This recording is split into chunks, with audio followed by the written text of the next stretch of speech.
Hi, I'm Mark McKnight and welcome to this lesson in jazz guitar from learnandplayit.com. In this lesson we're going to apply our knowledge of root and guide tone voicings from the previous lesson to a common progression in jazz. This is going to be the jazz blues, and in this case we're going to do it in B flat. A jazz blues is based on the traditional 12-bar blues in that it's the same length and based around the 1, 4 and 5 chords.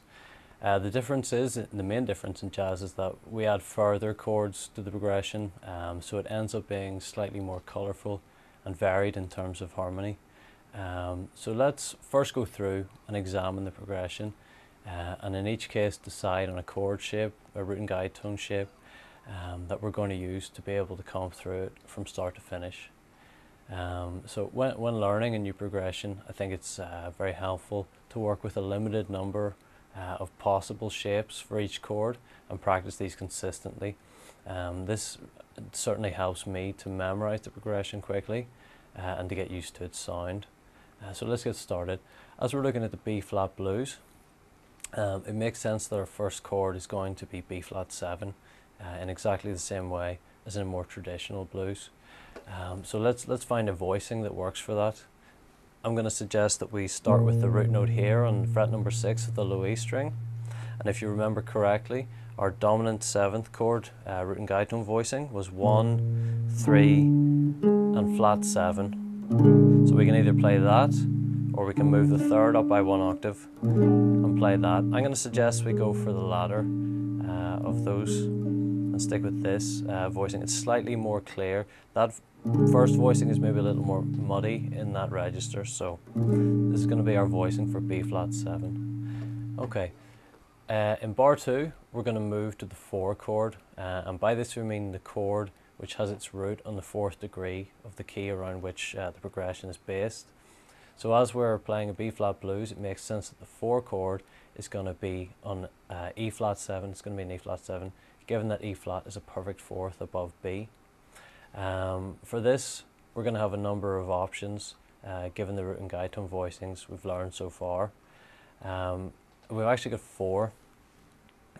If we take E flat to be here, we've got either this option of dominant 7th or the one with the root higher, or obviously you could play the same voicings up here.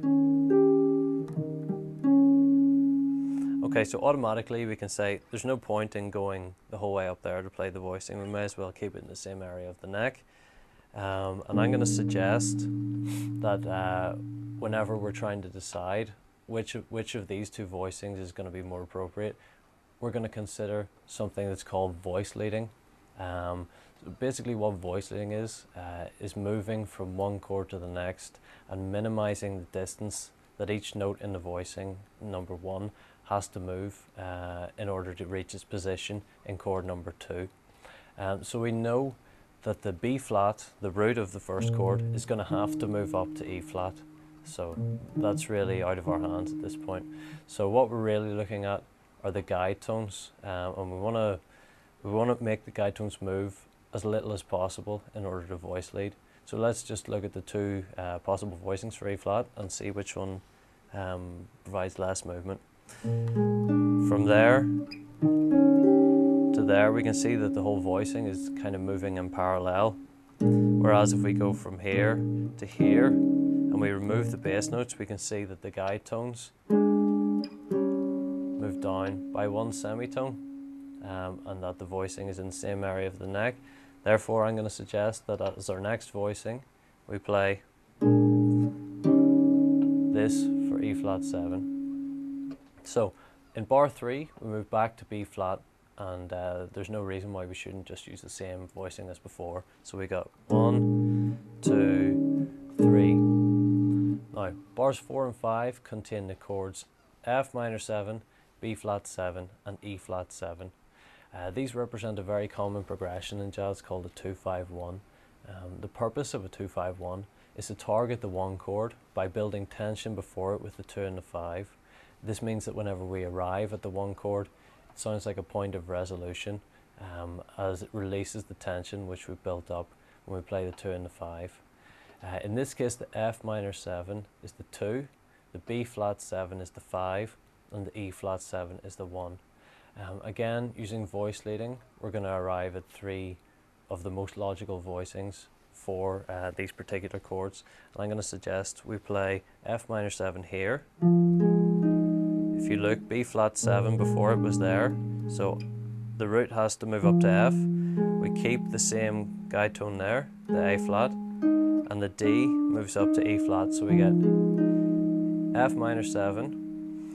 Then if we want to move on to B flat 7, we're going to use exactly the same voicing as before and play the B flat 7 there. And obviously to move to E flat 7, we're going to employ the same voice leading thinking we did before. So the 2-5-1 is F minor 7, B flat 7, E flat 7. We're going to look at the 2-5-1 progression and how to solo over it in more detail in a later lesson.